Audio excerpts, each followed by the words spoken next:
Study IQ IAS, आपका selection हमारा mission. दोस्तों, आज की अपनी इस वीडियो को शुरू करने से पहले मैं आपको एक हल्का सा नैरेटिव बता दूं इस वीडियो का। देखिए, आज की अपनी इस वीडियो में हम ये बात डिस्कस करने जा रहे हैं कि देखिए, जब चाइना ग्रो हुआ था ना, तो चाहे हम वेस्ट की बात करें चाहे यूरोप की बात करें, the world was in ignorance. वो क्यों था उसको चर्चा करेंगे वीडियो में। लेकिन चाइना के टाइम, चाइना की ग्रोथ के टाइम वर्ल्ड इतना ज्यादा इकोनॉमिकली कॉन्शियस नहीं था। लेकिन आज अगर हम भारत की ग्रोथ ट्रैजेक्टरी की बात करें तो 2016 के बाद से world has become more conscious. अब सवाल है कि भाई कॉन्शियस किस चीज के लिए? ट्रेड के लिए। ये वो दौर है जहां पे जैसे हमारे जो फॉरेन मिनिस्टर हैं एस जयशंकर, उनकी भाषा में कहें तो उन्होंने कहा ये दौर है वेपनाइजेशन ऑफ इकोनॉमी का, जहां पे अभी कंट्रीज अपनी ट्रेड सैंक्शंस के जरिए, अपनी इकोनॉमिक अलायंसेस के जरिए दूसरे देशों के खिलाफ लड़ रही हैं। तो उस दौर में अगर भारत 8 से 10% का ग्रोथ रेट अचीव करना चाहता है, हम ट्रिलियंस ऑफ इकोनॉमी बनाना चाहते हैं अपनी, तो भारत के लिए वो पाथ कैसे डिफरेंट होगा। तो आज की अपनी इस वीडियो में हम इन्हीं पहलुओं के ऊपर चर्चा करने जा रहे हैं। ठीक है, तो अब दोस्तों 1990 के दशक और 2000 की शुरुआत में चाइना ने अपने आर्थिक विकास की एक बेमिसाल दास्तान लिखी, और इस दौरान जो वेस्टर्न वर्ल्ड था उसने चाइना के भविष्य को हद से ज्यादा नजरअंदाज करा। दरअसल 1991 में सोवियत यूनियन के पतन के बाद दोस्तों विश्व यूनिपोलर सेटअप में शिफ्ट हो गया, जहां एक यानी कि अमेरिका ही सुपर पावर था और यूरोप अपने विस्तार में व्यस्त था। अब इसी बीच दोस्तों चाइना ने वर्ल्ड मार्केट्स का पूरा फायदा उठाया और अपनी अर्थव्यवस्था को तेजी से आगे बढ़ा लिया। आज की अपनी केस स्टडी में हम देखेंगे कि कैसे 1990s और 2000s के दौरान चाइना को बिना किसी खास प्रतिरोध के ग्लोबल नजरअंदाजी के बीच अपना कद बढ़ाने का मौका मिला। WTO में उसका प्रवेश, खुले बाजारों का सहारा लेकर कैसे चाइना आज सुपर पावर का नंबर 1 कंटेंडर बना हुआ है, और कैसे आखिरकार 2016 के बाद दुनिया को चाइना के चुनौती बनने का सही मतलब समझ में आया। अब इसी वजह से दोस्तों अगर आप ट्रेंड को एनालाइज करो तो 2016 से 2025 के दौरान भारत एक ऐसी वर्ल्ड व्यवस्था का सामना कर रहा है जो पहले से ज्यादा सतर्क है। आज अर्थव्यवस्था को ही हथियार बनाया जा रहा है, जैसे कि ट्रेड वॉर्स, जैसे कि उच्च शुल्क, जैसे कि टेक्नोलॉजी बैन, जैसे कि सप्लाई चेन का डीकपलिंग, और lastly the major aspect the sanctions. तो इन जैसे जो इकोनॉमिक वेपन्स हैं वो आज के युग में आम हो गए हैं दोस्तों। अब इस नए ग्लोबल माहौल में हम देखेंगे कि भारत कैसे एक हाई ग्रोथ ट्रैजेक्टरी को हासिल कर सकता है। विश्व के बदलते नियम, चाइना के उदय से निकले सबक और भारत के लिए उसकी कूटनीति, व्यापार नीति, गठबंधन, तकनीकी आत्मनिर्भरता और सॉफ्ट पावर डिप्लोमेसी भारत कैसे यूज कर सकता है जिससे भारत के रास्ते आसान हो जाए। तो चलिए शुरू करते हैं दोस्तों। सबसे पहला एस्पेक्ट है दोस्तों 1990 से लेकर 2000s का, the rise of China in the ignorant world. दरअसल दोस्तों ये कहानी शुरू होती है 1970s में, जब US president Richard Nixon, who was representative of the capitalist block, क्योंकि उस समय शीत युद्ध यानी कि कोल्ड वॉर का जमाना था, तो ये जो रिप्रेजेंटेटिव थे ना कैपिटलिस्ट ब्लॉक के, ये कम्युनिज्म के गढ़ चाइना में पहुंच जाते हैं। अब एक जमाना था कि भाई ये सब सोचना भी इंपॉसिबल लगता था, पर निक्सन के इस चाइना ओपनिंग ने दुनिया का पावर बैलेंस बदल दिया। और इसके पीछे उनका रीजन था कि यूएस की entire policy till 1991 were based on just defeating USSR. और उस समय उनके जाने का पर्पस था कि वो चाइना को यूएसएसआर से आइसोलेट करना चाहते थे, और इसीलिए इस विजिट को दोस्तों the week that change the world बोला गया। अब 1990 के दशक में जब पुराने एडवर्सरीज यानी कि यूएसएसआर, जिसको यूएस कब से मिटाना चाहता था, वो मिट गए, डिसइंटीग्रेट हो गए, तब अमेरिका और यूरोप ने मान लिया कि भाई अब हमारे सामने कोई चुनौती नहीं है। अब चाइना उस वक्त एक विकासशील देश था जिसे वेस्ट ने कुछ अलग दृष्टि से देखा था। वेस्टर्न नेशंस को यकीन था कि भाई बिना डेमोक्रेसी और हमारी जैसी व्यवस्था के चाइना को हमने फ्यूल तो कर लिया है, लेकिन चाइना कभी हमसे आगे नहीं निकल सकता। अब इस गलतफहमी की वजह से उन्होंने चाइना को खुद के नजरिए से ही देखना जारी रखा और चाइना की असली क्षमता को समझने की जिज्ञासा तक नहीं दिखाई।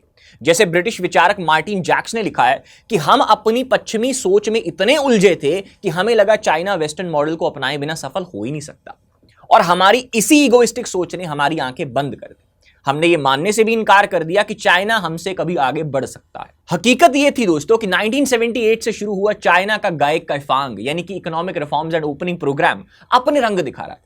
1979 से 2017 के बीच चाइना की जीडीपी लगभग 10% प्रति वर्ष की दर से बढ़ रही थी, जो इतिहास का दोस्तों सबसे तेज स्थायी विकास था, जिसने 800 मिलियन से ज्यादा लोगों को गरीबी से उबार दिया।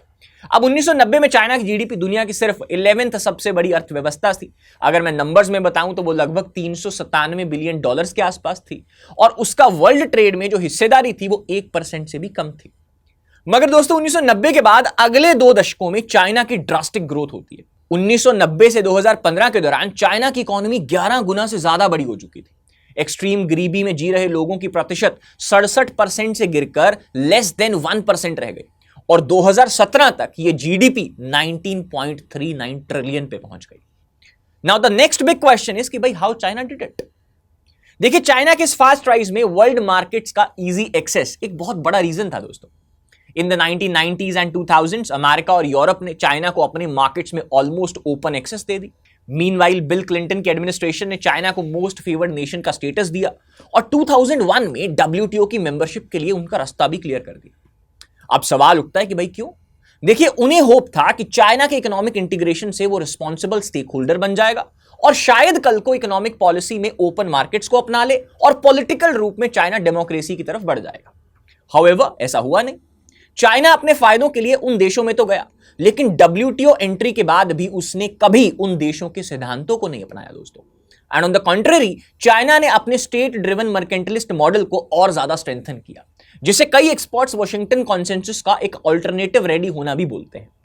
अब अमेरिका ने आज जब पीछे मुड़ के देखा तो उसने पाया कि उसने अपनी ही एक फ्यूचर राइवल को स्ट्रेंथन करने में मदद करी। अब अगला सवाल यह भी उठता है दोस्तों कि भाई आखिरकार अमेरिका ने यह गलती कहां पे करी? देखो चाइना को डब्ल्यूटीओ में इंक्लूड करने से पहले अमेरिका ने उससे कुछ एसेंशियल रिफॉर्म्स की डिमांड नहीं करी थी, जैसे कि उस वक्त अगर करेंसी को मार्केट बेस्ड फ्लोट करना, फिस्कल कंट्रोल्स को हटाना या स्टेट ओन्ड एंटरप्राइजेस के रिफॉर्म की कंडीशंस अगर यूएस ने रख ली होती तो शायद एक लेयर ऑफ प्रोटेक्शन आ जाती, जिससे आज चाइना जहां पे है वो नंबर 1 कंटेंडर है सुपर पावर का, वो नहीं होता। अब हम ऐसा क्यों कह रहे हैं? देखिए डब्ल्यूटीओ की मेंबरशिप मिलने के बाद चाइना को वर्ल्ड ट्रेड का एक प्रोटेक्टिव शील्ड सा मिल गया था। अब दूसरे कंट्रीज आसानी से चाइना पर वन साइडेड ट्रेड सैंक्शंस या हाई टैरिफ्स नहीं लगा सकते थे, क्योंकि भाई डब्ल्यूटीओ के रूल्स उनको लिमिट करते थे। फॉर एग्जाम्पल चाइना ने सालों तक अपनी जो करेंसी थी युआन, उसका वैल्यू जानबूझकर 30% कम रखा, जिससे कि उसके जो एक्सपोर्ट्स थे वो दूसरी कंट्रीज में बहुत सस्ते रेटों में जाके बिकते रहे। और यह करेंसी मैनिपुलेशन यूएस यूरोप के लिए एक मेजर प्रॉब्लम बन गया। पर डब्ल्यूटीओ के रूल्स में करेंसी की वैल्यू को लेकर कोई क्लियर रिस्ट्रिक्शन नहीं था और इसलिए दोस्तों इतने सालों तक चाइना पकड़ा नहीं गया। अब इसी तरह चाइना ने कई तरीके से डब्ल्यूटीओ के स्कोप से बाहर रहकर कई लीगली ग्रे एरियाज को एक्सप्लोर करके उनके बेनिफिट्स लिए, जिससे डब्ल्यूटीओ भी उसके खिलाफ कुछ नहीं कर पाया। एग्जाम्पल के लिए उसने फॉरेन कंपनीज को चाइना में आने के लिए बोला कि भाई आप चाइनीज फर्म्स के साथ ज्वाइंट वेंचर करो तभी हम आने देंगे। जिससे हुआ क्या, उसके पास टेक्नोलॉजी ट्रांसफर हो पाई और साथ ही दोस्तों उसने अपने डोमेस्टिक इंडस्ट्रीज को हैवी सब्सिडीज देना भी शुरू कर दिया। अब नेक्स्ट एस्पेक्ट यहां पे ये भी है कि भाई अमेरिका और यूरोप ने चाइना द्वारा रूल्स के दायरे में रहकर खेले गए गेम को क्यों नहीं नोटिस किया, या अगर किया भी तो भाई उन्होंने इग्नोर क्यों किया? देखिए रीजन सिंपल है दोस्तों, यूएस और यूरोप को अपने बेनिफिट्स भी दिख रहे थे और वो बेनिफिट्स क्या थे? सबसे पहले सस्ते चाइनीज गुड्स से उनके कंज्यूमर्स को बेनिफिट मिला और उनकी कंपनीज को लो कॉस्ट मैन्युफैक्चरिंग। यूएस से चाइना ट्रेड नंबर्स इसके सबसे बड़े एविडेंस हैं। 1980 में दोनों के बीच टू वे ट्रेड सिर्फ $5 बिलियन थी, जो 2018 तक $660 बिलियन पहुंच गई। अमेरिका को चीप कंज्यूमर गुड्स मिले, उनकी कई कंपनीज ने चाइना में फैक्ट्रीज खोलकर प्रॉफिट कमाया और अपना कॉम्पिटिटिवनेस मेंटेन किया। और दूसरा एक और बड़ा गेम प्लान था दोस्तों, और वो था डॉलर। देखिए डॉलर को ग्लोबल किंग या ग्लोबल करेंसी बनाए रखने के लिए यूएस को अपना ट्रेड डेफिसिट बढ़ाना आवश्यक था, क्योंकि ट्रेड डेफिसिट के चलते जितना ज्यादा चीजें यूएस दूसरी कंट्री से खरीदेगा उतना ज्यादा वो उनको डॉलर में पेमेंट करेगा, जिससे इंटरनेशनली डॉलर का फ्लो मेंटेन रहेगा। अब दूसरा फायदा यह भी कि सऊदी से पूरा तेल डॉलर में बेचने की डील करके और चाइना से गुड्स बाय करके यूएस ने इन दोनों के पास बड़ा डॉलर रिजर्व पैदा कर दिया। अब ये दोनों कंट्रीज इतने बड़े डॉलर रिजर्व का क्या करें? तो इन्हें बोला गया कि भाई आप अपने मैसिव ट्रेड सरप्लस का एक बड़ा हिस्सा अमेरिका की ट्रेजरी बॉन्ड्स खरीदने में लगा दो। और इसका नतीजा यह है दोस्तों कि अप्रैल 2019 तक 1.1 ट्रिलियन यूएस ट्रेजरीज चाइना के पास हैं, जिससे अमेरिकन गवर्नमेंट को अपने फिस्कल डेफिसिट चलाने में आसानी मिली और उनके इंटरेस्ट रेट्स भी लो रहे। अब एक तरह से पश्चिम को लगा कि भाई ये शिमेरिका यानी कि चाइना प्लस अमेरिका टाइप की विन विन सिचुएशन है। चाइना को मार्केट और टेक्नोलॉजी मिल रही थी और वेस्ट को लो कॉस्ट मैन्युफैक्चरिंग और एक ग्रोइंग मार्केट और डॉलर सर्कुलेट करते हुए फिस्कल डेफिसिट भी मेंटेन करने का मौका मिल रहा था। तो ये थी दोस्तों यूएस और चाइना की कहानी। अब दूसरा एंगल आता है कि भाई यूरोप क्यों इग्नोरेंट था। देखिए यूरोप में हम स्पेसिफिकली जर्मनी मॉडल की बात करते हैं, जिसके ऊपर हमने एक वीडियो भी बनाई थी कि how China rose from German ashes. अब अगर आपको वो पूरा डिटेल में देखना है तो आप वीडियो का लिंक इस डिस्क्रिप्शन में मिल जाएगा, you can watch it. But इस वीडियो के कॉन्टेक्स्ट में अगर हम यूरोप और जर्मनी की बात करें तो देखिए जर्मनी में उस वक्त एक मॉडल चलता था, वैंडल डर्च हैंडल की एक गलत फैमिली के नाम से भी वो मॉडल मशहूर था। तो यूरोप खासकर जर्मनी ने भी चाइना को लेकर काफी देर तक अपनी जो आंख थी वो मूंद रखी थी। जर्मनी का मंत्र भी कुछ यूएस जैसा ही था, जिसे मैंने आपको पहले बताया, वैंडल डर्च हैंडल। ये व्यापार के माध्यम से परिवर्तन का मॉडल था, जिसका मतलब था कि व्यापार से चाइना सुधरेगा और पश्चिमी मूल्यों को अपनाएगा। अब 2010 के आसपास जर्मनी की चांसलर एंजेला मार्कल ने चाइना से कॉम्प्रिहेंसिव स्ट्रैटेजिक पार्टनरशिप जोड़ी और यूरोप भर में चाइना को लेकर एक कॉमन पॉलिसी बनाने की कोशिश भी की। अब जर्मनी का ध्यान अपने एक्सपोर्ट्स फायदे पर था। अब एंजेला मार्केल ने 2013 में जब ईयू सोच रहा था, दरअसल 2013 के आसपास ईयू ने ये चाइनीज प्लान को डिकोड कर भी लिया था और वहां पे सेंटीमेंट भी था भी इसके खिलाफ कोई एक्शन लिया जाए। तो ईयू जब सोच रहा था कि सस्ते चाइनीज सोलर पैनल्स पर शुल्क लगाए जाएं ताकि वो चाइना डंपिंग ना करे, तब मार्केल ने विरोध किया, क्योंकि मार्केल को डर था कि अगर ऐसा करा तो चाइना में काम कर रही जर्मन कंपनीज को नुकसान होगा। क्योंकि याद करिए जो वो जॉइंट वेंचर वाला सीन था, उससे वॉक्सवैगन जैसी कितनी कंपनी चाइना में जाके बेच थी। अब इस मेल जोल का नतीजा ये निकला कि जर्मनी चाइना व्यापार रिश्ते बेहद मजबूत हो गए। जर्मनी यूरोप में चाइना का सबसे बड़ा ट्रेडिंग पार्टनर बन गया और 2017 तक हालात ये थे कि वॉक्सवैगन जैसे जर्मन कंपनी अपनी 40% गाड़ियां सिर्फ चाइना में बेच रहे थे। अब 2017 में ही चाइना जर्मनी का सबसे बड़ा व्यापार साथी भी बन गया, यूएस को पीछे छोड़ दिया उसने। अब थाउजेंड्स की संख्या में जर्मन कंपनियां चाइना में ऑपरेट कर रही थी, जहां लोगों को नौकरियां भी मिल रही थी। लेकिन यह मीठा रिश्ता लंबे समय तक चल नहीं पाया। जर्मनी को धीरे धीरे एहसास होने लगा कि भाई चाइना सिर्फ एक बाजार नहीं बल्कि एक सिस्टमैटिक राइवल बन के उभर रहा है। 2015 में जब चाइना ने मेड इन चाइना 2025 जैसी स्ट्रैटेजी का ऐलान किया, तब यह योजना सीधे तौर पर दिखाती थी कि चाइना विदेशी टेक्नोलॉजी को अपने देशों की चीजों से रिप्लेस करना चाहता है। अब पहले देश के अंदर और फिर विदेश में।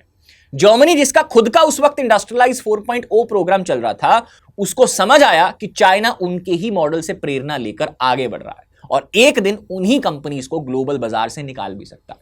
और आज आप BYD और वॉक्सवैगन के नंबर्स को कंपेयर कर लो।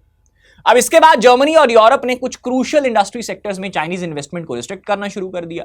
साथ ही शी जिनपिंग के अंडर चाइना के अधिकतर अथॉरिटेरियन मोड ने यूरोप को और ज्यादा कॉशियस भी कर दिया, जैसे सिंजियांग में उइगुर मुस्लिम्स का दबाव, हांगकांग में दबाव। तो इन सब से यूरोपियंस को यह सवाल सताने लगे कि भाई अगर मान लो कल को चाइना दुनिया का नेता बन गया तो भाई दुनिया दिखेगी कैसी। अब 2019 आते आते यूरोपियन यूनियन ने चाइना को आधिकारिक स्ट्रैटेजी आउटलुक में एक सिस्टमैटिक राइवल घोषित कर दिया, जो यह संकेत था कि अब यूरोप इसे अनदेखा नहीं कर रहा। अब दोस्तों ये यूरोप, जर्मनी और चाइना एंगल समझने के बाद अगर हम ओवरऑल 2016 के बाद की वर्ल्ड लेवल की कहानी देखें तो देखिए 2016 एक टर्निंग पॉइंट साबित हुआ, जब अमेरिका और अन्य देशों ने खुलकर माना कि भाई चाइना की छाया बढ़ चुकी है।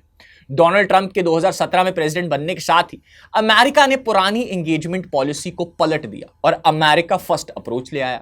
2018 से यूएस और चाइना ट्रेड वॉर शुरू हो गई, जिसमें अमेरिका ने लगभग 300 से 400 बिलियन डॉलर्स के चाइनीज माल पर 10 से 25% का भारी शुल्क थोप दिया। अब ट्रंप प्रशासन ने सिर्फ चाइना ही नहीं बल्कि मेक्सिको और कनाडा जैसे देशों को भी शुरू में निशाना बनाया। हालांकि मेक्सिको कनाडा पर बाद में रोक लग गई, लेकिन चाइना ने भी जवाब में अमेरिकन सामान पर काउंटर टैरिफ लगा दिया।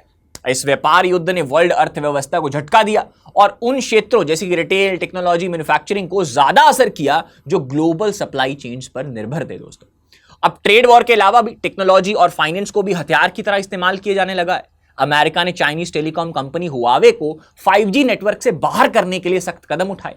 पहले सरकारी नेटवर्क से उसे बैन किया गया और फिर 2019-20 में उस पर ऐसे प्रतिबंधन लगाए कि कोई भी चिप मेकर जो अमेरिकन टेक्नोलॉजी यूज करता हो वो हुआवे को एडवांस सेमीकंडक्टर चिप सप्लाई ना करे।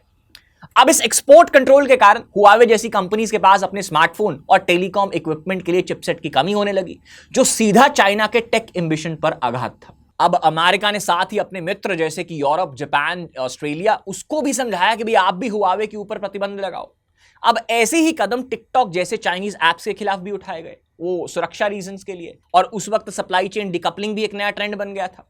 अब कोविड-19 की महामारी जो 2020 में आई, उसने भी दिखा दिया कि भाई सिर्फ चाइना पर मैन्युफैक्चरिंग निर्भर रहना खतरनाक हो सकता है। जब चाइना बंद हुआ तो पूरी दुनिया की सप्लाई चेन हिल गई थी दोस्तों। और इसी के बाद दोस्तों वर्ल्ड मूव हुआ था चाइना प्लस वन स्ट्रैटेजी से, जो इस वक्त उभरी, जहां कंपनी ने अपने उत्पादन का कुछ हिस्सा अन्य देश जैसे कि वियतनाम, उसमें भारत शामिल है, उसमें मेक्सिको आदि, उसमें शिफ्ट करने का सोचा, ताकि किसी एक कंट्री पर पूरी निर्भरता ना रहे। अब फ्रेंड शोरिंग जैसी टर्म्स भी सामने आई, जिनका मतलब था कि आप अपनी प्रोडक्शन उन देशों में शिफ्ट करो जो पॉलिटिकल तौर पर दोस्त हो या स्टेबल हो। एक आने वाले ट्रेंड के तौर पर कैपिटल इकोनॉमिक्स की 2023 की रिपोर्ट कहती है कि फ्रैक्चरिंग ग्लोबल इकोनॉमी में भारत एक प्राइम लोकेशन बनकर उभर रहा है, जहां चाइना से निकलती मैन्युफैक्चरिंग सप्लाई चेन्स लग सकती हैं। मतलब दुनिया अगर चाइना से सप्लाई चेन हटाकर कहीं और लगाना चाहती है तो भारत जैसे देश प्रथम पसंद हो सकते हैं, चाहे फिर वो पॉलिटिकली हो, चाहे फिर वो ज्योग्राफिकली हो। अब इस ट्रेंड का एक उदाहरण एप्पल जैसी कंपनी है, जो पहले मोस्टली चाइना में आईफोन बनाती थी, पर अब तमिलनाडु और कर्नाटका जैसे भारतीय राज्यों में असेंबलर्स यानी कि फॉक्सकॉन है, विस्ट्रॉन है, उसको फैक्ट्रीज खोलने के लिए प्रेरित कर रही हैं। अब 2022-23 तक एप्पल के नए आईफोन्स का कुछ परसेंट भारत में बना, जो पहले कभी नहीं होता था। ये फ्रेंड शोरिंग का ही नतीजा है दोस्तों। अब यूरोप भी चाइना को लेकर पहले जैसा सॉफ्ट नहीं रहा। 2016 के आसपास साउथ चाइना सी में चीन की एग्रेशन, फिर 2017-18 में यूरोप को पता चला कि भाई चाइना उनके स्ट्रेटेजिक असेट्स खरीद रहा है। जैसे जर्मनी में एक रोबोटिक्स फर्म थी, नाम था उसका कूका, चाइना ने उसको खरीद लिया। अब इन बातों ने यूरोप को भी मजबूर किया दोस्तों कि वो इन्वेस्टमेंट स्क्रीनिंग कड़ी करे। अब यूरोपियन यूनियन ने 2019 में एक नया फ्रेमवर्क बनाया, जिससे बाहरी और खास करके चाइनीज इन्वेस्टमेंट्स को स्क्रीन किया जा सके, ताकि कोई स्ट्रैटेजिक टेक्नोलॉजी या इंफ्रास्ट्रक्चर उन पर कब्जा ना कर ले। और उसी साल 2019 में ईयू ने अपना नजरिया बदल के चाइना को एक पार्टनर के साथ साथ कॉम्पिटिटर और सिस्टमैटिक राइवल तीनों कह दिया। अब जर्मनी, फ्रांस जैसे देश खुलकर बोलने लगे कि क्रिटिकल सेक्टर्स जैसे कि 5G, पावर इक्विपमेंट, पोर्ट्स में चाइना पर निर्भरता उनके लिए रिस्की है। मल्टीलेटरल लेवल पर भी नए ब्लॉक बनने या पुराने मजबूत हुए। क्वाड यानी कि क्वाड्रिलेटरल सिक्योरिटी डायलॉग, जिसमें भारत है, अमेरिका है, जापान है, ऑस्ट्रेलिया है, उनको 2017 के बाद फिर से जिंदा किया गया as a response to China's rise. पहले ये ग्रुप 2007 में बना था, पर फिर बीच में ढीला पड़ गया। अब 2020s में इसकी रेगुलर मीटिंग्स होने लगी। सप्लाई चेन रिजिलियंस से लेकर टेक्नोलॉजी स्टैंडर्ड्स तक सब पे चर्चा होने लगी है। अब क्वाड के टिएट्रॉन पर भी एक free and open Indo Pacific का नारा जोर पकड़ गया, जिसका एक हिडन एजेंडा चाइना को रोकते रहना भी है। अब इसी तरह चाइना के वर्ल्ड आक्रामक रुख ने अन्य मेजर पावर्स को जागृत कर दिया और कलेक्टिव रिस्पॉन्सेस भी हमें दिखने लगे। अब दोस्तों इसी ट्रेंड की वजह से वर्ल्ड इकोनॉमिक वेपनाइजेशन के युग में बढ़ रहा है, और आज के दौर को कई विश्लेषक वेपनाइजेशन ऑफ इंटरडिपेंडेंस भी कहते हैं। अर्थात जहां देशों की अर्थव्यवस्थाएं एक दूसरे से जुड़ी हैं, ट्रेड के मामले में, फाइनेंस के मामले में, टेक के मामले में, वहीं अब वो जोड़ने वाले तार ही हथियार बन रहे हैं। 2016 के बाद से हम देखते हैं कि सैंक्शंस का प्रयोग as a primary foreign policy tool बढ़ गया है, और इसका सबसे प्रबल उदाहरण रशिया के खिलाफ 2022 में देखा गया, जब यूक्रेन युद्ध छेड़ने पर यूएस, यूरोप ने रशिया की बड़ी बैंकिंग, तेल, गैस, सब इंडस्ट्रीज पर कठोर प्रतिबंध थोप दिए। स्विफ्ट बैंकिंग सिस्टम से बाहर निकालना, सेंट्रल बैंक के 300+ बिलियन डॉलर रिजर्व्स को फ्रीज कर देना, अब ये सब कदम दिखाते हैं कि आज कोई भी देश अगर वर्ल्ड नियम तोड़ता है तो आर्थिक सजा उसके लिए रेडी है। चीन के संदर्भ में भी अगर कल को ताइवान को लेकर कोई गर्माहट आती है तो यह तय है कि वेस्ट सख्त इकोनॉमिक मेजर से जवाब देने को तैयार रहेगा। पिछले कुछ सालों में ई सिग्नल्स मिल गए, जैसे कि 2020 में चाइना ने हांगकांग पर नया सिक्योरिटी कानून लागू किया तो यूएस, यूके ने कुछ चाइनीज ऑफिशियल और बैंक्स को सैंक्शन कर दिया। 2021-22 में जिनजियांग में उइगुर मुस्लिम्स पर अत्याचार के मुद्दे पर भी वेस्टर्न देशों ने मिलकर कुछ चाइनीज कंपनीज जो कि फोर्स्ड लेबर से जुड़े थे उन पर प्रतिबंध लगा दिए। और दूसरी ओर चाइना भी अब यह खेल खेल रहा है, खासकर उन देशों के साथ जो उसके विरुद्ध खड़े होते हैं। उदाहरण के लिए ऑस्ट्रेलिया ने जब 2020 में कोविड की उत्पत्ति की जांच की मांग उठाई तो चाइना ने तुरंत उस पर आर्थिक वार किया। ऑस्ट्रेलियन शिराज यानी कि वाइन पर 200% से ज्यादा के टैरिफ्स, कोल और बीफ के इंपोर्ट रोक दिए और टूरिज्म और स्टूडेंट्स को आने से वहां पर रोक दिया। अब इसी तरह जब लिथुआनिया ने भी ताइवान को डिप्लोमेटिक स्टेटस दिया तो चाइना ने उससे आने वाले एक्सपोर्ट्स को भी रोक दिया। अब इंडिया के साथ 2020 की गलवान घटना के बाद से दोनों तरफ से इकोनॉमिक मेजर्स लिए गए हैं। भारत ने सिक्योरिटी कंसर्न बताकर 200 से प्लस चाइनीज मोबाइल ऐप्स को बैन कर दिया है। टिकटॉक जैसी लोकप्रिय ऐप्स भी बैन हो गई थी और चाइनीज कंपनीज के टेलीकॉम और इंफ्रास्ट्रक्चर टेंडर्स पर भी अनौपचारिक रोक से लगा दी। अब इसी की प्रतिक्रिया में 2023-24 में खबर आती है कि चाइना ने कुछ एडवांस्ड मशीनरी भारत को बेचने से रोक लगा दी है। अब जनवरी 2025 में रिपोर्ट्स आई कि चाइनीज सप्लायर्स भारत को कुछ वाइटल कैपिटल गुड्स जैसे कि electronics manufacturing equipment, solar panel बनाने की मशीन्स, ईवी बैटरी सेल्स के लिए मशीनरी, इसको देने से भी कतरा रहे हैं। अब ये भारत के लिए चिंता की बात है क्योंकि दोस्तों भारत अभी अपनी नई नई उभर रही इलेक्ट्रॉनिक मैन्युफैक्चरिंग इंडस्ट्री के लिए अभी भी इन चाइनीज मशीन्स पर निर्भर है। एक रिपोर्ट के मुताबिक अगर ये चाइनीज एक्सपोर्ट रिस्ट्रिक्शन जारी रही तो भारत के नेसेंट इंडस्ट्रियलाइजेशन को बड़ा झटका लग सकता है। 1998 के न्यूक्लियर टेस्ट के बाद जो वेस्टर्न सैंक्शंस लगे थे उनके बाद का ये सबसे बड़ा जियो इकोनॉमिक चैलेंज हो सकता है। अब विश्व स्पष्ट रूप से एक नए दौर में प्रवेश कर चुका है जहां ट्रेड, टेक्नोलॉजी और फाइनेंस सब राजनीतिक बल के मुख्य हथियार बन गए हैं। 1990 से 2000 की तरह फ्री फॉर ऑल ग्लोबलाइजेशन का युग नहीं रहा है। अब हर बड़ी इकोनॉमी अपने हित देखकर अपनी सप्लाई चेन को ट्विस्ट करना चाहती है और कोई भी देश जो कॉम्पिटिटर दिखे उसको रिस्ट्रिक्ट कर दे। दुनिया 2016 के बाद जागी है और अब कोई नया चाइना फ्री पास लेकर उभर ना पाए इस सोच में ऑलरेडी तैयार बैठी है। अब इसी कॉन्टेक्स्ट में दोस्तों भारत के लिए बदलता दौर है। 2016 से 2025 की चुनौतियों की अगर बात करें तो चाइना की तुलना में भारत का ग्लोबल इकोनॉमिक असेंट अब शुरू हुआ है जब वर्ल्ड बाजार इतने खुले हैं और मासूम नहीं रहे। 2016 के बाद दोस्तों दुनिया ज्यादा जागरूक है और हर बड़ी इकोनॉमी स्ट्रैटेजिक सोच के साथ डील कर रही है। अब भारत की ग्रोथ स्टोरी के लिए ये डबल एज सॉर्ड जैसा है, कुछ मौके भी हैं और कुछ खतरे भी। दोस्तों सबसे पहले दोस्तों हम पॉजिटिव टेलविंड्स देखते हैं। देखिए बहुत से देश जैसे कि अमेरिका है, जापान है, ईयू है, वो अब चाहते हैं कि चाइना के ऑल्टरनेट सप्लाई चेन के रूप में भारत जैसा विकल्प उभरे। जैसे पहले चर्चा हुई फ्रेंड शोरिंग और चाइना प्लस स्ट्रैटेजी से भारत को लाभ मिल सकता है। अब 2023 में एक विश्लेषण हुआ जिसमें बताया गया कि ग्लोबल मैन्युफैक्चरिंग शिफ्ट से भारत के कुछ राज्य जिसमें गुजरात है, तमिलनाडु है और कर्नाटका है उनको खास लाभ मिला है क्योंकि इंफ्रास्ट्रक्चर और पॉलिसी एनवायरनमेंट इन तीनों स्टेट्स का बहुत ज्यादा अनुकूल। अब खुद अमेरिका भारत के साथ 2022 से Indo Pacific economic framework IPEF में जुड़ गया है जिसमें सप्लाई चेन रेजिलियंस और क्लीन इकोनॉमी पर दोनों मुल्क सहयोग की बात कर रहे हैं। जापान ने भी supply chain resilience initiative SCRI नाम से भारत ऑस्ट्रेलिया के साथ मिलकर एक कोलिशन शुरू किया है ताकि असेंशियल सप्लाई चेन जैसे में कि सेमीकंडक्टर के कंपोनेंट्स और रेयर अर्थ मेटल्स हैं उनको चाइना के बाहर से सोर्स किया जा सके, इसकी सिक्योरिटी सुनिश्चित की जा रही है। अब ये सब भारत को अपने आप को एक विश्वसनीय सप्लायर के तौर पर स्थापित करने के अवसर हैं। तो दूसरी तरफ दोस्तों चुनौतियां भी अनेक हैं। भारत अगर चाइना की तरह 8-10% की उच्च वृद्धि दर से अगले 20 साल बढ़ना चाहता है तो उसे आज के जियो इकोनॉमिक माइनफील्ड से बच के चलना होगा।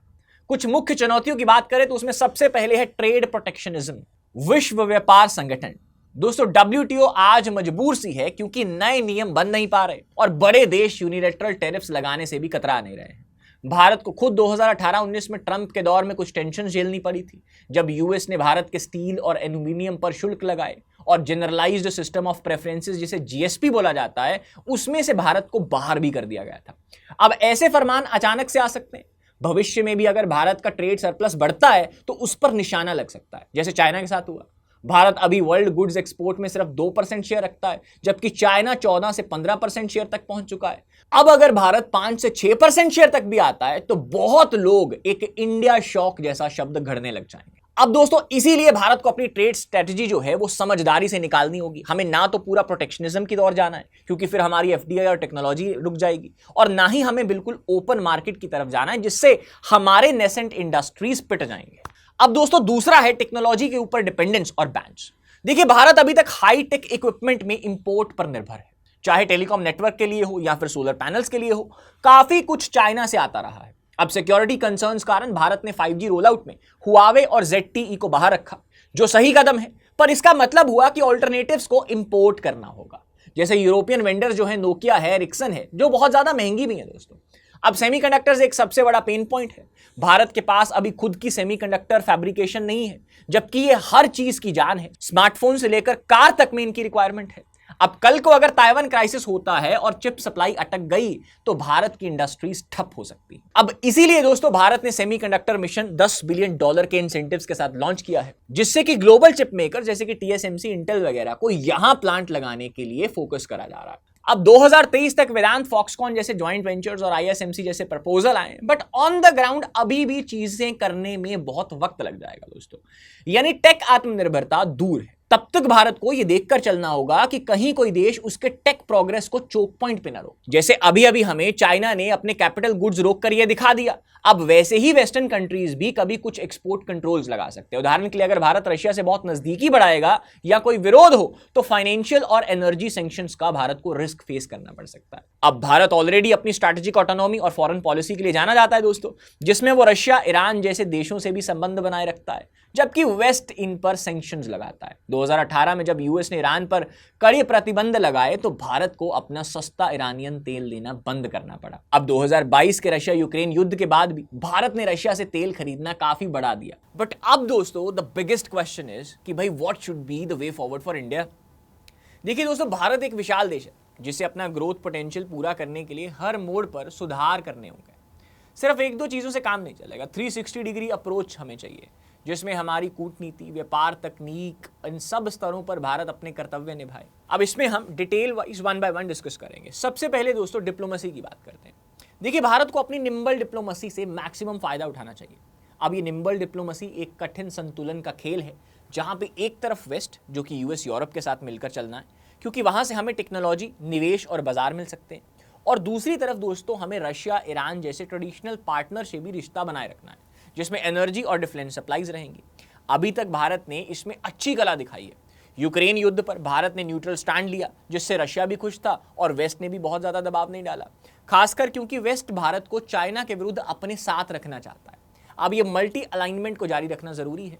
साथ ही दोस्तों भारत को नए और पुराने सभी बहुराष्ट्रीय मंचों पर भी अपनी आवाज तेज करनी होगी। 2023 में हमने G20 की अध्यक्षता संभाली, जिसमें उन्होंने विकसित विकासशील देशों के बीच एक सेतु बनाने की कोशिश की। Climate finance, debt relief, digital public infrastructure जैसे मुद्दों पर भारत ने लीडरशिप दिखा के अपनी सॉफ्ट पावर को बढ़ाया। अब ऐसे ही भारत यूनाइटेड नेशंस जैसे प्लेटफॉर्म्स पर रिफॉर्म्स के लिए दबाव बना सकता है, जैसे यूएनएससी में अपनी परमानेंट सीट की मांग, या ग्लोबल साउथ के मुद्दों को अपने एजेंडा पे लेके आना, जिससे ग्लोबल साउथ की छोटी कंट्रीज को भी लगे कि इंडिया इज आवर लीडर। अब विश्व गुरु बनने की बात केवल रेटोरिक से नहीं, बल्कि प्रैक्टिकल इनिशिएटिव से आनी चाहिए, जैसे कि इंटरनेशनल सोलर अलायंस, जिसका भारत फाउंडर है, उसके थ्रू डेवलपिंग नेशंस को सोलर टेक्नोलॉजी में हेल्प देना चाहिए। या कोविड के दौरान जैसे भारत ने वैक्सीन मैत्री प्रोग्राम, जिससे भारत ने 100+ देशों को वैक्सीन सप्लाई करी थी, उससे भारत की इमेज बहुत सुधरी है। दूसरा, डिप्लोमेसी में ही हमें अलायंसेस और ग्रुपिंग्स पे और ज्यादा काम करना होगा। देखिए, भारत को क्वाड जैसे मिनीलेटरल ग्रुप्स में अपना रोल बढ़ाना चाहिए। क्वाड के अंदर वैक्सीन इनिशिएटिव, क्रिटिकल टेक्नोलॉजी जैसे कि 5G semiconductors, maritime security, infrastructure finance जैसे काम हो रहे हैं, लेकिन भारत को इंश्योर करना है कि इन सब में उसकी पोजीशनिंग एक रिलायबल पार्टनर की रहे।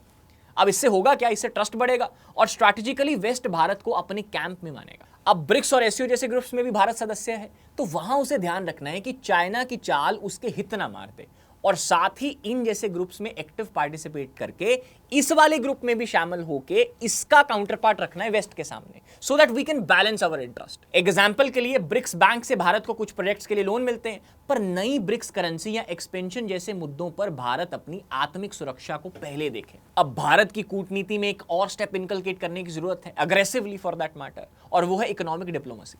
आज हर देश अपनी इंडस्ट्रियल पॉलिसी के लिए एक नया दोस्त ढूंढ रहा है। अमेरिका और यूरोप अपने चिप्स एक्ट और IRA यानी कि इन्फ्लेशन रिडक्शन एक्ट के अंतर्गत अलाइज को इंसेंटिव्स दे रहे हैं ताकि वो सप्लाई चेन्स बनाएं। भारत को भी दोस्तों एक्टिवली लॉबी करके अपने लिए जगह बनानी होगी। उदाहरण के लिए, यूएस का चिप्स एक्ट अगर यूएस में ही फैब्रिकेशन लगाने पर जोर देता है, तो भारत यूएस को प्रपोज कर सकता है कि वो जॉइंट वेंचर यहां लगाए, जिससे दोनों को फायदा हो, यूएस का डिजाइन और भारत का ह्यूमन कैपिटल। अब इसी तरह EU अगर चाइना के ऑल्टरनेटिव्स ढूंढ रहा है क्रिटिकल मिनरल्स के लिए, तो भारत अपने लिथियम रिजर्व जो रिसेंटली हमने जम्मू कश्मीर में डिस्कवर करे हैं, उनको लेवरेज कर सकता है जॉइंट एक्सप्लोरेशन डील्स में, क्योंकि डिप्लोमेसी का मतलब सिर्फ जियोपॉलिटिक्स नहीं, बल्कि डील्स के लिए एक दूरंदेशी होनी चाहिए। सेकेंड दोस्तों, भारत को काम करना है अपनी व्यापार नीति के ऊपर, यानी कि ट्रेड स्ट्रैटेजी के ऊपर। देखिए, हाई ग्रोथ के लिए ट्रेड इंजन बहुत जरूरी है, इसलिए भारत को स्मार्ट स्ट्रैटेजी अपनानी होगी, जिससे एक्सपोर्ट्स भी बढ़े और सुरक्षा भी बनी रहे। कुछ कदम जैसे कि हमें कुछ नए FTAs को साइन करना चाहिए। 2022 में भारत ने UAE और ऑस्ट्रेलिया के साथ समझौते किए, जिससे दोनों तरफ से शुल्क कम हुए। अब इनका फायदा दिखने लगा है। ऑस्ट्रेलिया में भारत के एक्सपोर्ट्स 2023 में बढ़े, कोयले की बात करो, फार्मा की बात करो चाहे।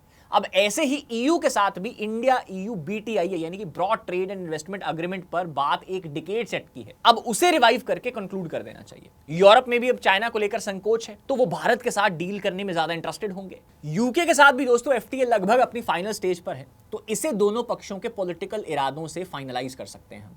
अब ये एफटीए सिर्फ मार्केट एक्सेस ही नहीं बल्कि स्टैंडर्ड्स और क्वालिटी इंप्रूवमेंट के लिए भी भारत को प्रेस करेंगे, जो लंबी अवधि में भारत खुद के लिए बेनिफिशियल है दोस्तों।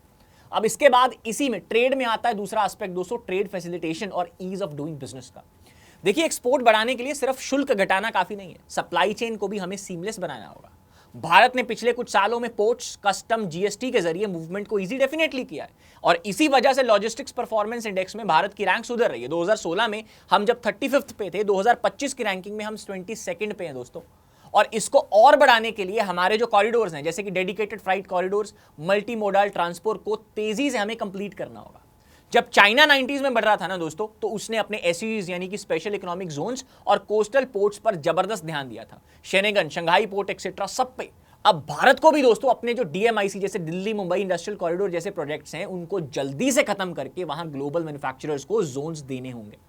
PLI production linked incentive scheme जहां रिजल्ट दे रही है, उसको प्रोसीजरल ईज और विस्तृत बजट सपोर्ट की जरूरत है ताकि उसमें ज्यादा सेक्टर्स कवर हो सके। ऑलरेडी हम इलेक्ट्रॉनिक्स, फार्मास्यूटिकल्स, ऑटोमोबाइल के कंपोनेंट, सोलर के जो पैनल्स हैं उन सब में पीएलआई दे रहे हैं, पर इससे सेमीकंडक्टर्स और ग्रीन हाइड्रोजन जैसे क्षेत्रों में भी लागू करना चाहिए। एग्रीकल्चर और सर्विसेज की अगर हम ट्रेड में बात करें तो भारत की आधी जनसंख्या खेती से जुड़ी है दोस्तों। अब इसके बाद अगर हम एग्रीकल्चर और सर्विसेज की बात करें तो देखिए दोस्तों, भारत की आधी जनसंख्या आज भी खेती से जुड़ी है। ग्लोबल ट्रेड में हमारा फोकस मैन्युफैक्चरिंग पर है, पर एग्रीकल्चर एक्सपोर्ट्स में भी भारत बहुत कुछ कर सकता है, चाहे फिर वो राइस की बात हो, मरीन प्रोडक्ट्स की बात हो, स्पाइसेस की बात हो, जिसमें हम टॉप के एक्सपोर्टर हैं ऑलरेडी।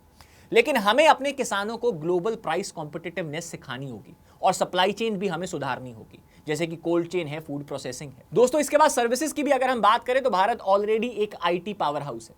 आईटी और आईटीएस, आईटी इनेबल्ड सर्विसेज में भारत दुनिया के 13% से ज्यादा ग्लोबल एक्सपोर्ट प्रोवाइड करता है। अब ये हमारी मजबूती है क्योंकि सर्विसेज ट्रेड इतना टैरिफ बैरियर से इफेक्ट नहीं होता। कोविड के बाद डिजिटल अडॉप्शन बढ़ने से भारत के आईटी एक्सपोर्ट्स और बढ़े हैं। 2022-23 में $150 बिलियन के सॉफ्टवेयर एक्सपोर्ट्स हुए। अब इस मोमेंटम को बनाए रखने के लिए भारत को डेटा सिक्योरिटी और आईपी प्रोटेक्शन में ग्लोबल स्टैंडर्ड्स फॉलो करने होंगे ताकि दोस्तों विदेशी क्लाइंट्स का भारत के ऊपर आके और बसने में भरोसा बना रहे। सास यानी कि सॉफ्टवेयर एज अ सर्विस और फिनटेक जैसे नए डोमिनेंट्स में हमारे स्टार्टअप्स ग्लोबल मार्केट को कैप्चर कर सकते हैं और इनको पॉलिसी और लाइटली रेगुलेटेड एनवायरनमेंट से सपोर्ट मिलना चाहिए। इसी के साथ साथ दोस्तों हमें ट्रेड डाइवर्सिफिकेशन पे भी ध्यान देना होगा। देखिए वेपनाइजेशन ऑफ फाइनेंस को देखते हुए भारत थोड़े ऑल्टरनेट पेमेंट रूट्स भी खोज रहा है, जैसे रशिया से अब तेल रुपी रूबल सेटलमेंट में कुछ हद तक हो रहा है, या यूएई के साथ इंडियन रुपी और दिरहम ट्रेड की बात चल रही है। क्रिप्टो करेंसी रेगुलेशन या सीबीडीसी यानी कि सेंट्रल बैंक डिजिटल करेंसी का प्रयोग क्रॉस बॉर्डर ट्रेड के लिए एक्सप्लोर किया जा रहा है, पर ध्यान रहे कि हम डॉलर सिस्टम से बाहर निकलने की जल्दबाजी ना करें, क्योंकि दोस्तों फिलहाल हमारा बहुत सा फाइनेंशियल एक्सपोजर डॉलर करेंसी में ही है। ग्रेजुअली अपनी करेंसी को इंटरनेशनलाइज करना हमारा एक लक्ष्य हो सकता है, जैसे युआन आज रिजर्व करेंसी का 3% शेयर ले चुका है, बट नियर फ्यूचर में हमें इसको डॉलर के साथ बैलेंस करके चलना होगा। अब तकनीकी आत्मनिर्भरता की बात करते हैं दोस्तों, यानी कि टेक्नोलॉजिकल सेल्फ रिलायंस। देखिए भारत अगले दशकों में डबल डिजिट ग्रोथ चाहता है, तो टेक्नोलॉजी में हमें निर्भरता अति आवश्यक है। देखिए दोस्तों, भारत अगर अगले दशकों में डबल डिजिट ग्रोथ चाहता है तो टेक्नोलॉजी में आत्मनिर्भरता हमारे लिए अति आवश्यक है। देखिए चाइना ने भी इंडिजिनस इनोवेशन पर बहुत जोर दिया 2000s में, जब उसने ये सब चीजें शुरू करी थी, और आज उसकी R&D स्पेंडिंग जीडीपी का 2.4% है, और यही दोस्तों हमारे भारत में R&D एक्सपेंडिचर जीडीपी का 0.7% के आसपास है। और इसी वजह से दोस्तों हमें तुरंत अपना R&D खर्चा बढ़ाकर कम से कम 1.5 से 2% ऑफ द इंडियन जीडीपी तक लाना होगा। सेमीकंडक्टर जैसे सेक्टर जिनके ऊपर अभी अभी हमने बात करी, ये दोस्तों सिलिकॉन शील्ड कहलाते हैं, क्योंकि जिस देश के पास आज की डेट में चिप मेकिंग है उसको रोकना मुश्किल है। ताइवान इसीलिए सेफ है कुछ हद तक, भारत ने इसको पहचाना और आज सेमीकॉन मिशन के अंदर हम टैक्स ब्रेक्स, सब्सिडीज, इकोसिस्टम बनाने पर जोर दे रहे हैं। गुजरात में एक वेदांता फॉक्सकॉन प्लांट अनाउंस भी हुआ है। कर्नाटक में यूएस फर्म माइक्रोन ने एक असेंबली टेस्ट फैसिलिटी लगा रही है। अब ये शुरुआत है, पर हमें ताइवान, जापान जैसे पार्टनर्स के साथ मिलकर इसको स्केल करना होगा। अब क्वाड के अंदर भी चिप 4 जैसी बातें हो रही हैं, जहां पे यूएस, जापान, इंडिया, ऑस्ट्रेलिया, जिससे कि सप्लाई चेन हमारी सिक्योर रहे उसके ऊपर हम ध्यान दे रहे हैं। अब भारत को इंश्योर करना चाहिए कि एडवांस नोड्स जैसे कि 7nm 5nm चिप्स हैं जो उनकी मैन्युफैक्चरिंग में अगले 5 से 7 साल में हम एंट्री कर लें, वरना हम हमेशा के लिए इनमें पीछे रह जाएंगे। इसके बाद दोस्तों अगला एस्पेक्ट है डिजिटल इंफ्रास्ट्रक्चर और डिजिटल इकोनॉमी का। देखिए इसमें दोस्तों भारत ने एक यूनिक मॉडल पेश करा है, इंडिया स्टैक, यानी कि आधार digital ID, UPI payments, digi locker और कोविन प्लेटफॉर्म। इन्होंने दिखाया कि कैसे 1.4 बिलियन की आबादी को डिजिटल रूप से जोड़ा जा सकता है। यूपीआई आज हर महीने 8 बिलियन से ज्यादा ट्रांजैक्शंस देख रहा है और कुछ अन्य देश जैसे कि सिंगापुर है, यूएई है, वो इसको अडॉप्ट कर रहे हैं, जो भारत के सॉफ्ट पावर और टेक लीडरशिप को दिखाता है। इसी के साथ दोस्तों अगर हम डिजिटल इकोनॉमी की बात करें, जिसमें IT services, e commerce, fintech, digital payments की बात आती है, वो भी भारत की जीडीपी को बूस्ट कर रहे हैं। अब इसको आगे बढ़ाने के लिए भारत को डेटा प्रोटेक्शन लॉ, प्राइवेसी के फ्रेमवर्क्स को बैलेंस करना है, ताकि हमारी इनोवेशन भी चले और नागरिकों का विश्वास भी बना रहे। अब दोस्तों टेक की बात में ही आर्टिफिशियल इंटेलिजेंस एक नया फ्रंटियर बन के उभर रहा है। भारत के पास टैलेंट बहुत है, एआई, एमएल इंजीनियर्स, पर हमें एकेडमिक और इंडस्ट्रियल रिसर्च के कोलैबोरेशन से एक ऐसा प्रोडक्ट डेवलप करना होगा जो भारत को आगे लेके जाए। गवर्नमेंट ऑलरेडी एक इंडिया एआई मिशन पे काम शुरू कर रही है, जिससे हेल्थ केयर, एग्रीकल्चर में एआई का इस्तेमाल बढ़ेगा। अब ये सब स्टेप्स हमारी प्रोडक्टिविटी को बूस्ट कर सकते हैं बिना बाहर पर निर्भर हुए। अब इसके बाद डिफेंस टेक भी एक एरिया है जहां आत्मनिर्भरता बहुत ज्यादा क्रिटिकल है। भारत दुनिया का सबसे बड़ा आर्म्स इंपोर्टर रहा है बहुत टाइम तक, और अब लेकिन डीआरडीओ और प्राइवेट सेक्टर मिलकर मिसाइल्स, फाइटर एयरक्राफ्ट और टैंक बना रहे हैं, जैसे कि तेजस फाइटर, ब्रह्मोस मिसाइल एक्सेट्रा। अब 2022 में दोस्तों भारत ने 1.5 बिलियन डॉलर से ऊपर के डिफेंस एक्सपोर्ट किए, जो पहले सोचना भी मुश्किल हुआ करता था। अब कल को जियोपॉलिटिकल टेंशंस में वेस्ट या रशिया दोनों अपने इक्विपमेंट सप्लाई को रोक सकते हैं, जैसे 1965 में यूएस ने किया था, 1999 में यूएस ने हमारी जीपीएस एक्सेस ब्लॉक कर दी थी, और 2022 में रशिया बिजी था अपने युद्ध में। अब इसीलिए दोस्तों अपने इंजन्स, इलेक्ट्रॉनिक स्पेयर्स, सबका लोकल प्रोडक्शन और डाइवर्सिफिकेशन होना जरूरी है। अब मेक इन इंडिया जो डिफेंस सेक्टर वाला है, उसको भी एक और ज्यादा अग्रेसिव पुश की जरूरत है। डीपीएसयूस यानी कि डिफेंस पब्लिक सेक्टर अंडरटेकिंग्स के साथ प्राइवेट इंडियन स्टार्टअप्स जो कि ड्रोन्स हैं, रोबोटिक्स हैं, उनको भी डिफेंस प्रोक्योरमेंट में और ज्यादा अवसर मिलने चाहिए। इसी के साथ दोस्तों फोर्थ एस्पेक्ट जो भारत की स्ट्रेंथ है वो है भारत की सॉफ्ट पावर। दोस्तों हार्ड पावर यानी कि आर्थिक और सैन्य के अलावा भी भारत अपनी सॉफ्ट पावर से भी अपनी ग्रोथ एनवायरनमेंट को सहज बना सकता है। देखिए दुनिया भर में भारत की सांस्कृतिक और लोकशाही छवि उसके पक्ष में जाती है। अगर हम कुछ इंपॉर्टेंट एस्पेक्ट्स की बात करें तो सबसे पहले इसमें डायस्पोरा की बात आती है। देखिए भारत के 3.2 करोड़ से ज्यादा अधिक प्रवासी 200 प्लस देशों में रहते हैं। ये सिर्फ रेमिटेंसेस से ही भारत को $100 बिलियन पर ईयर भेजते हैं, बल्कि इसी के साथ साथ ये अपने अपने क्षेत्रों में भी प्रभावशाली है। खासकर अमेरिका में इंडियन अमेरिकन कम्युनिटी बहुत सक्रिय और सफल है। Over 20 Indian origin CEOs $billion global companies को लीड कर रहे हैं, including Google, YouTube, Microsoft, IBM, Adobe. अब ये सब दिखाता है कि भारतीयों ने कॉर्पोरेट विश्व में भी क्या स्टेटस अचीव करा है। गूगल के सुंदर पिचई, माइक्रोसॉफ्ट के सत्य नडेला जैसे नामगार लोग सिर्फ कॉर्पोरेट फायदे नहीं देते, बल्कि भारत की सॉफ्ट पावर को भी बढ़ाते हैं, और उनके थ्रू भारत के साथ संबंध बनाने में वेस्टर्न गवर्नमेंट्स के लिए और आसानी हो जाती है। 2023 में ही Indian origin Ajay Banga World Bank के प्रेसिडेंट बने, और यूएस वाइस प्रेसिडेंट भी इंडियन ओरिजिन कमला हैरिस ही थी। अब ये सब भारत के लिए एक पॉजिटिव ऑरा क्रिएट करता है। भारत को अपने डायस्पोरा को एंगेज रखना चाहिए। प्रवासी भारतीय दिवस, आउटरीच प्रोग्राम्स के माध्यम से भारत ऐसा कर सकता है, ताकि वो भारत के इकोनॉमिक एम्बेसडर्स बनकर इन्वेस्टमेंट और नॉलेज वापस लाने में हमारी मदद करें। दूसरा है दोस्तों भारत की संस्कृति, सिनेमा और योगा। देखिए बॉलीवुड और भारतीय cinema West Asia, Africa, Eastern Europe में बहुत लोकप्रिय है। इससे लोगों में भारत के प्रति अपनापन बढ़ता है, जो अन्यथा सिर्फ राजनीति से ही आता है।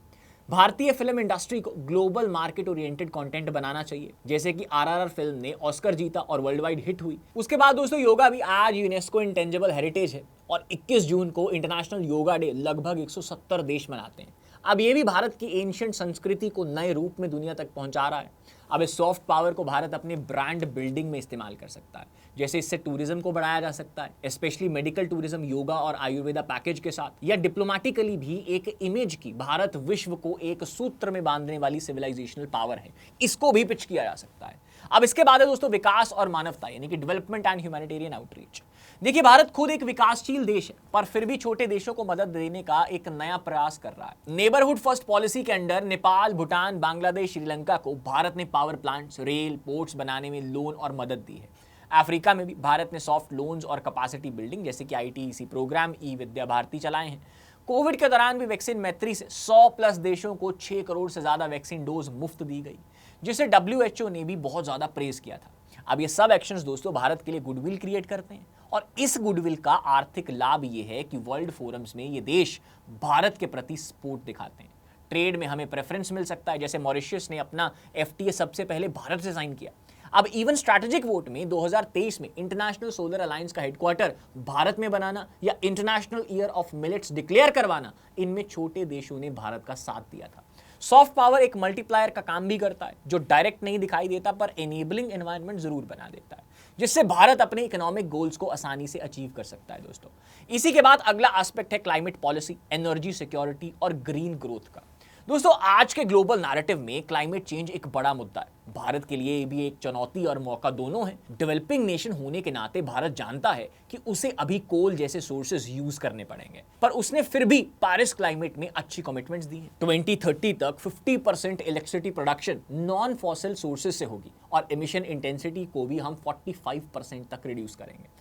दूसरा दोस्तों, क्लाइमेट फाइनेंस और ग्रीन टेक के लिए भी भारत एक तरह से डोनर और रेसिपिएंट दोनों से बात कर सकता है। वो डेवलप्ड वर्ल्ड से फंड मांग सकता है और अपने एनर्जी ट्रांजिशन के लिए और छोटे डेवलपिंग देशों को सोलर अलायंस के तहत सपोर्ट भी दे सकता है। ग्रीन इकोनॉमी एक नया ग्रोथ एवेन्यू है भारत के लिए। भारत ने 2022 में नेशनल ग्रीन हाइड्रोजन मिशन शुरू किया $2.5 बिलियन के आउटले के साथ, जिससे फ्यूचर का क्लीन फ्यूल यानी कि हाइड्रोजन यहां प्रोड्यूस होगा। अब अगर भारत सस्ता ग्रीन हाइड्रोजन बना पाया तो यूरोप, जापान जैसे मार्केट उसके लिए खुल सकते हैं, क्योंकि उन्हें ये इंपोर्ट करना होगा। अब रिन्यूएबल एनर्जी में भी भारत लंबा प्रोग्रेस कर रहा है। 2015 में सिर्फ 30 गीगावाट्स रिन्यूएबल्स थे, आज 120 गीगावाट से क्रॉस कर चुके, जिसमें सिर्फ 70 गीगावाट सोलर से है। अब 2030 तक हम इसको 500 गीगावाट तक ले जाना चाह रहे हैं। इससे हमारा जो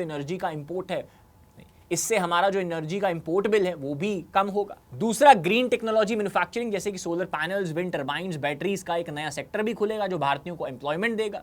अब चाइना इस फील्ड में आज आगे, सोलर पैनल्स के 70% से अधिक शेयर के साथ चाइना वर्ल्ड लीडर है, पर ग्लोबल डाइवर्सिफायर्स चाहते हैं कि भारत इसमें रोल निभाए। Already solar module PLI scheme ने भारत में नए प्लांट्स लग रहे हैं, अडानी, रिलायंस एक्सेट्रा की लार्ज फैक्ट्रीज हैं। ईवीज में भी भारत आगे बढ़ रहा है। 2022 तक 4 लाख ईवीज 2 व्हीलर्स बिक चुकी थी और कंपनीज जैसे कि टाटा, ओला लोकल बैटरी सप्लाई चेन भी बना रही हैं। और इसी के साथ साथ दोस्तों एक स्ट्रैटेजिक चीज अगर आप नोटिस करो, हमने टेस्ला और BYD दोनों को भारत में एंट्री दे दी है। अब इससे EV का एक इकोसिस्टम क्रिएट होगा। अब अगर दोस्तों हम एनर्जी सिक्योरिटी वाइज भी देखें तो भारत को अपने तेल और गैस के सोर्सेज आज डाइवर्सिफाई करने। आज 85% तेल इंपोर्ट होता है, जिसमें वेस्ट एशिया प्रमुख है। यदि वहां कोई जियोपॉलिटिकल क्राइसिस हुआ, जैसे 2019 में अरामको का अटैक हो गया था, तो भारत का फ्यूल सप्लाई दोस्तों प्रभावित हो सकता है। इसीलिए दोस्तों भारत ने US से क्रूड ऑयल लेना शुरू करा। 2017 में जहां वो 0% था, वो 2021 में बढ़ के 8% तक पहुंच गया। और लैटिन अमेरिका से भी हमने अपना इंपोर्ट बढ़ाया है। अब गैस के लिए भी कतार, ऑस्ट्रेलिया के अलावा रशिया से LNG खरीदने की बात हो रही है। अब ये डाइवर्सिफिकेशन इमीडिएट इकोनॉमिक ग्रोथ से डायरेक्ट जुड़ा नहीं लगता, पर जब क्राइसिस आएगा दोस्तों तब यही काम आएगा, जिससे हमारा लॉन्ग टर्म में प्रोडक्शन नहीं रुकेगा।